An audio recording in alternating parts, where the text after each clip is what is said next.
Hi, it's me again, and today we are working on fixing two problems. One being rust, and two being something that some of you Mx5 owners may well also have. If you have an Mx5 and you have a leak in your boot, either it's getting in near the battery or it's sitting and collecting in the spare wheel, chances are it's coming from here. It's a common issue. The sealer just fails. So what I'm going to do is cut it along here, basically open it up like I can so I can see inside, see just how bad that rust has gotten, and see what I can do to fix it. This is one of the last things that we need to fix on Kiki. We are scarily close to all the metalwork being done. So let's get it cut open and see what we're working with.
I mean, show of hands, who is surprised that this was rusty? Yeah, me neither. I can't lie though, crustier than I was thinking it might be. It's not awful. It's definitely fixable. Of course it's fixable. But at the same time, I'm not sure as yet how much fabrication this is going to need. Next steps for me will be to clean this off as best as I can and just assess how bad this rust actually is. If it's more surface and it just looks worse than it is, then we'll clean it off, grind it out and treat it properly before we put it back together. If it needs fab, then we'll fabricate it. In the last video, you joined me at the point where I'd already dressed these off and they were already in the bubble tub, bubbling away. So for this video, I thought I'd show you how I dress these off and get them ready for the bubble tub, and also how I deal with the pieces on the car, because the pieces on the car, while I could cut it off and then put those in the bubble tub as well, it's kind of more invasive than it needs to be for this section, I think. Bits that are easy to take off, like the top layer, I'm going to chuck these in the bubble tub, and the bits on the car, such as down here, I'm going to grind them off, treat the welds as best as I can, and then spot treat it with a more appropriate rust converter, a direct application rust converter, which is absolutely fine and does the job just as well. The bubble tub is a little bit extra, I suppose, but when we've put this much effort into this build, it makes sense to do it if we can. So I'm going to get these dressed off, show you my process. I'll check in with you when all this section's done and I'm ready for the next stage.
So those pieces are now out the bubble tub.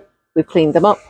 Hopefully that's a better insight into the difference that that rust converter can make, and how cleaning them up again afterwards is just so foolproof, especially for a DIY purpose. I can't think of a much better way to deal with those panels and that sort of rust. So whilst I'm waiting for the paint to dry on these outer sections, I'm going to go ahead and get these stripped and cleaned off and see actually how bad this rust is. If this rust is not too bad, then obviously we don't need to do any fab work. I'll just spot treat it. But for now, that is as yet unknown. So I'm going to go in with a belt sander, roll-lock tool, wire wheel. I'm going to just throw all of the air tools I can at it, being mindful of the metal and obviously not going too thin. And I'll check in with you when we see actually what we're working with.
As you can see from the footage there, yes, it's a little bit pitted still, but overall, I'm really happy with how this has turned out.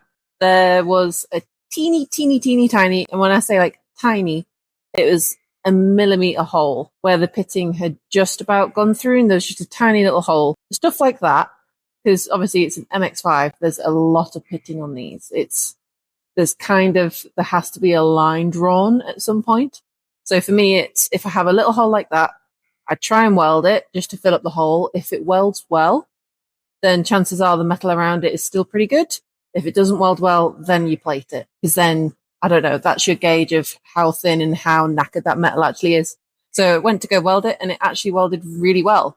It didn't feel like rusty metal at all. So I filled that hole in, ground that off, and then now there is rust converter sat on here. That's doing its thing. And once that's gone off, I'm going to zinc prime everything, which will act as a rust inhibitor, and it covers all the bare metal, so it's going to stop rust coming through in the future. And it's just, 10 times better than just leaving a bare metal under there. And then it's back to welding. Overall, for how brown these bits looked when I first took them off, I'm actually quite happy with the state they're going back on. And it didn't need any fabrication in the end. A little bit of welding, but I'm really not going to complain. For me, that's a result.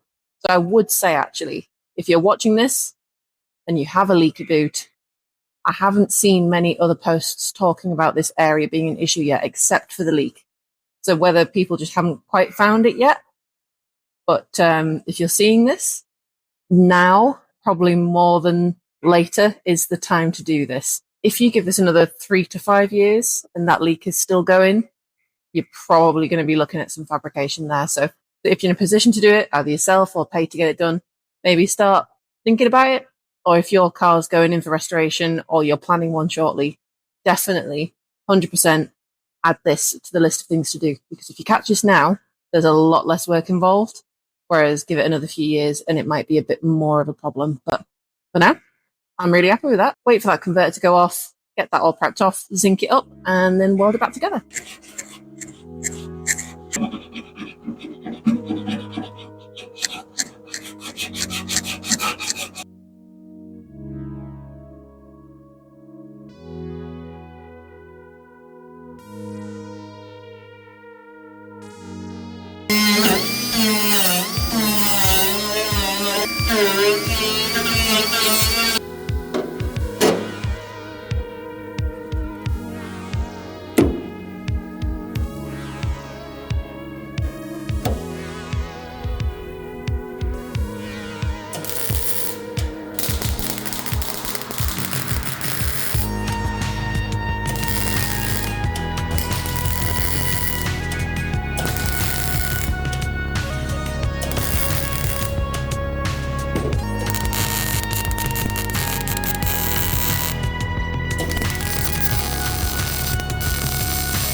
So that's these sections now welded in, dressed off, pretty much done, ready to go. Because of the way that this Mx5 metal is, it's very thin, it's old Japanese metal, and the quarter panels were exactly the same in that they basically warp at the thought of getting hot. Not that it reacts poorly to welding, but you'll do very well to not warp this at all. It's, yeah, pretty reactive to heat. I am going to put a little bit of filler in this, and I will show you how I do that and all the process. But all in all, this welded in really nice. Very simple. Plug welds in where all the old spot welds were that we drilled out, and then just a butt weld all the way along down there.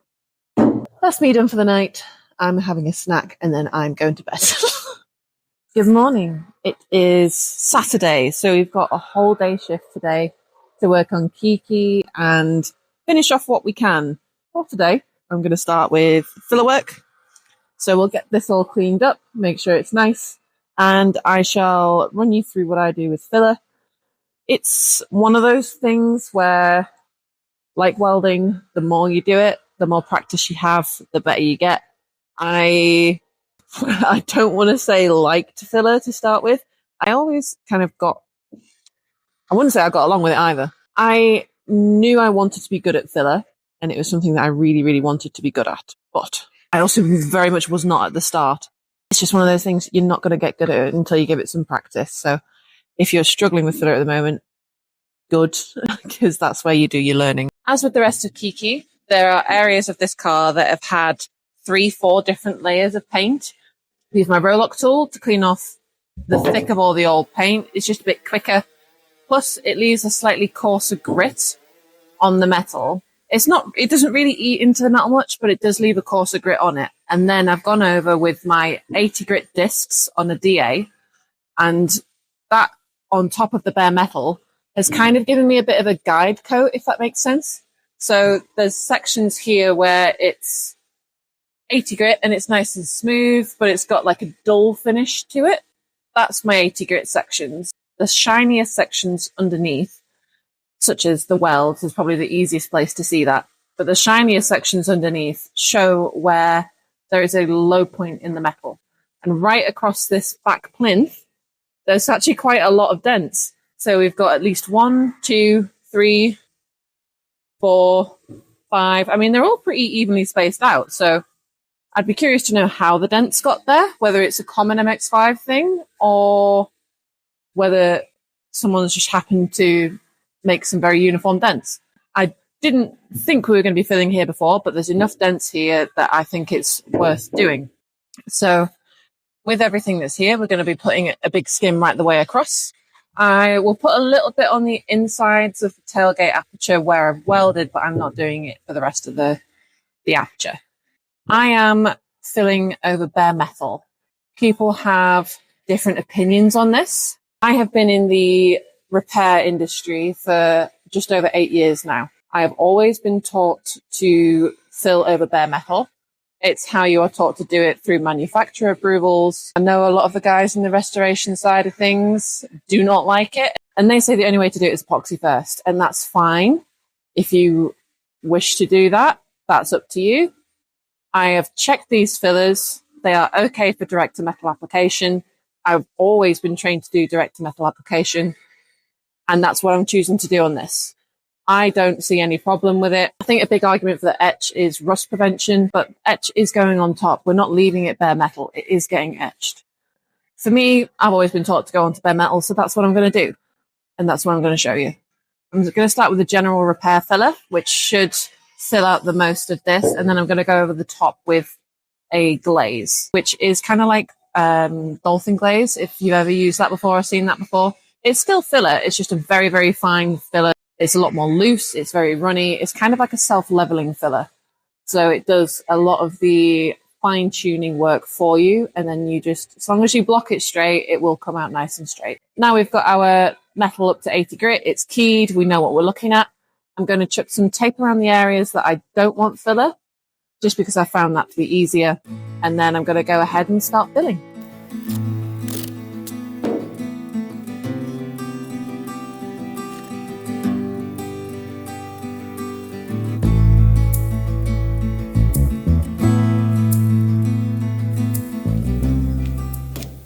Okay, filler. This is the filler station we have at work. This is the deeper repair filler that I mentioned. It's not a fully deep repair filler. You can get fiberglass options, which is literally fiberglass. But for me, this one is my favorite. I do really enjoy using these U-Pole fillers. Want a filler card, you will notice that these have a bit of a chamfered edge on one side and a flat edge on the other. Also an onion board. You can use cardboard if you wish, although the reason we use these onion boards, you can kind of see it's got a glossy finish to it. That's because it's a coated paper, and filler, the wet component of filler is resin. So you can actually kind of see some of it in there. Once I can scoop that out. Yeah. So you can see in there, that like oily looking stuff is the resin in the filler. You want to keep the resin as nice as you can, because if you take the resin out, it dries out your filler. Resin is important in filler, and if you use such as like just regular A4 paper, you're going to be taking some of the resin out of the filler and it's just not going to perform as you want it to. Each brand of filler also comes with its own hardener. Hardener works through chemical reaction. So if you mix your filler and you kind of hold it in your hand, you'll feel it gets hot. There's a heat reaction, and that is what helps the filler go off. If you look on the back of your tin, it normally tells you ratios. Mixing ratio 2%. There's also a rule of thumb for people in the trade, and it's golf ball size filler, pea size of hardener. Basically golf ball to a pea. What I often do as well is just nice thin line of hardener right the way across, and then you're just going to go ahead and mix this by hand. But you want to keep mixing this until all of that red is gone. Also, you don't want to put too much hardener in. If you put too much of that red stuff in, you'll see it in your filler that it changes the colour of the filler, and it can actually cause you issues in colour. So the red dye bleeds through your filler, through your primer, into your paint, and once that's in there, you are not getting it out. You basically have to take out the filler and start again. So always use the amount of hardener that is recommended. We are ready to go. Putting in filler, you can use the chamfered side. I don't know whether this is the way you're supposed to do it, but my mentor always told me to use the long flat edge of my Kiki card, so that's what I'm going to do. So I'm just going to pop some on and get this filler in as smoothly as I can.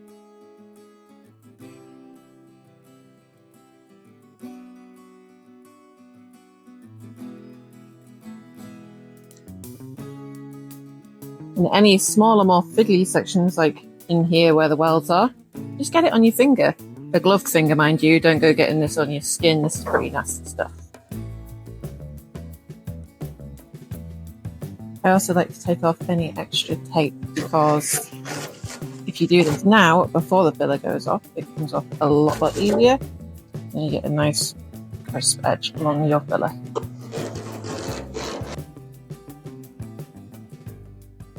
So this is all of the filler in. It's almost gone off, just left a fingerprint.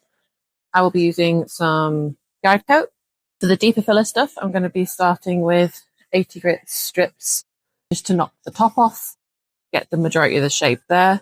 I'm going to use just a regular size block. Then I'm going to move to 120 and just dial in the shape a little bit, and then we'll finish it off with the glaze. So let's get it sanded out, shall we?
Okie dokie.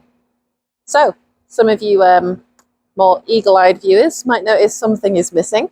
I'm sat where Kiki was sat, because Kiki right now is in the primer booth getting etch primed. This wasn't initially going to be in the video, but we're here now. We're rolling on to our 11th hour here. We've got a few more hours to go. But I did think maybe this would be a cool way to actually finish off the video so that you can see a full start to finish of this repair section. As you can see, I'm not doing the painting. It's Nathan's turn.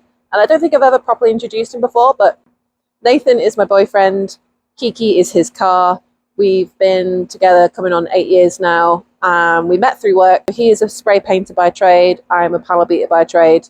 And that works really well for us for our special interests. So he's actually an award-winning painter. He competed in World Skills UK and won silver medal. So at the time, he was the second best painter in the UK, and he was like this far away from a gold medal.